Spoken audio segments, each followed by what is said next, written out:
अस्सलाम वालेकुम गाइस, ये वीडियो आप लोगों को दिखाई जा रही है जिसमें कटिंग वगैरह की मशीन है और ये कटिंग की जा रही है। इसके अंदर पेपर कटिंग किस तरीके से की जाती है आपको ये दिखाया जा रहा है। फिर इसके बाद बाइंडिंग प्रोसीजर भी आपको दिखाया जाएगा कि बाइंडिंग किस तरीके से की जाती है। आप लोग अपने यूनिवर्सिटी के थीसिस वगैरह बनवा सकते हैं और आप लोग अपनी प्रिंटिंग वगैरह करवा सकते हैं, बाइंडिंग वगैरह करवा सकते हैं। बाइंडिंग क्या होती है, स्क्रीन कैसे बनती है, वो तमाम चीज़ें आपको दिखाई जाएंगी। वीडियो को पूरा देखिएगा।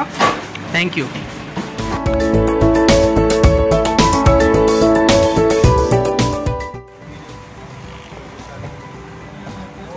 तो गाइज़ आप ये देख सकते हैं कि ये अभी बुक के स्पाइन के ऊपर यानी सेंटर के ऊपर ग्लू लग गया और ये रिबन लग गई है। आपने देखा होगा सेपरेट करने के लिए पेजेस को रिबन लगाई जाती है और ये किस तरीके से बाइंडिंग होती है ये आपको दिखाया जा रहा है।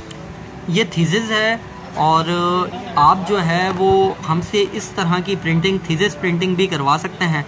कॉन्टैक्ट नंबर जो है वो मेरी वीडियो में गिवन है, तो काइंडली आप लोग हमारे चैनल को लाइक करें, सब्सक्राइब करें और शेयर करें। आपको थीसिस से रिलेटेड कोई भी बाइंडिंग से रिलेटेड कोई भी क्यूरी हो आप हमसे कर सकते हैं। हम आपको प्रिंटिंग एंड बाइंडिंग दोनों करके देंगे। Thank you.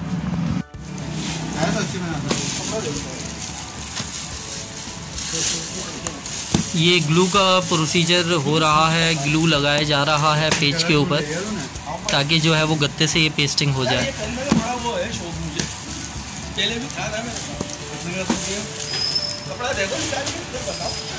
ये लिक्विड ग्लू होता है बिल्कुल पानी की तरह और पेज के ऊपर इस तरीके से लगाया जाता है। गरीब आदमी है, यही सूट में यहाँ से लेके गए 1000 रुपये।